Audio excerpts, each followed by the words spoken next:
The next team is also the youngest team of this hackathon.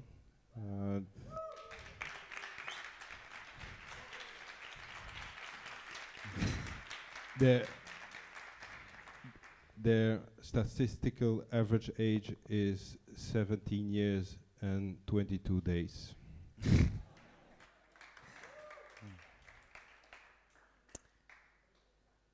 Okay, so hi everybody.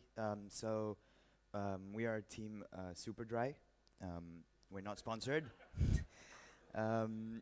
So we worked during the weekend on the project of improving the Tanzania datasets given by Serge at the beginning of the hackathon. So first of all, our goals. So we had three major goals. The first one being to clean the, oh yeah, right, I forgot. Right, how does this work? Okay, so the first goal being to clean the existing data. So for example, if one value seemed too low or too high and wasn't really at its place, we had to try and correct it for it to be right. Then second goal was to predict the unknown values, because as we can see, there are many missing values. And so one of the big goals that we had was to try and predict these values. And our third goal was to use all of these to try to modelize the different interactions between these data. Okay, so we divided our project into three different phases. So the first phase being what we called the exploration phase. So what we did during this phase was delve into the data set, try and find what we could do with it, the different types of data that were available, and try to understand already certain relationships between the data, as well as start plotting a couple of graphs. So this is one of the first graphs that we plotted. The second phase was what we called the correlation phase. So this is the phase where we decided to merge different data indexes in order to try and find relationships between different datas. So trying to see, for example, if two different types of data were, sorry, I can't find the word. Yeah, correlate, but I mean, never mind, okay.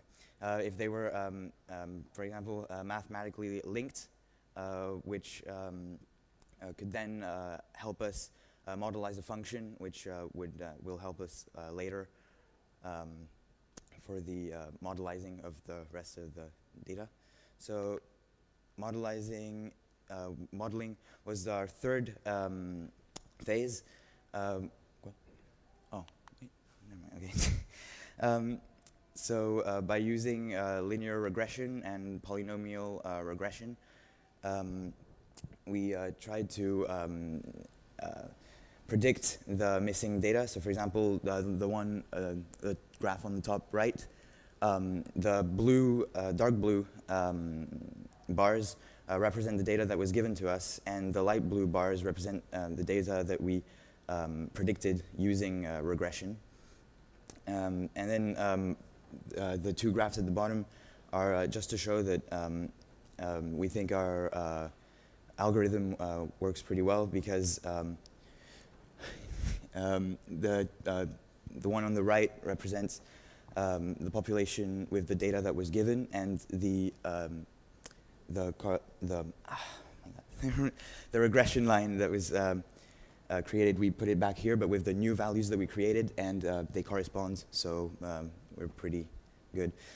So the way our algorithm works is that it's going to go through the whole data set, and every time it finds a unknown value, a data gap, it's going to try to see if it can predict its value, And if it can, it'll just go to the next one, and it'll repeat this process until most of the data missing has been created. So to finalize, this project is really important for data scientists, but also researchers, because data is something that's sometimes really difficult to get, and with such projects, we really think that we could help development, a better development of knowledge on HIV drug resistance.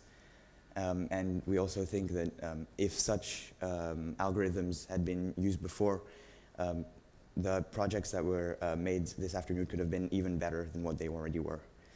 So, thank you. Well done.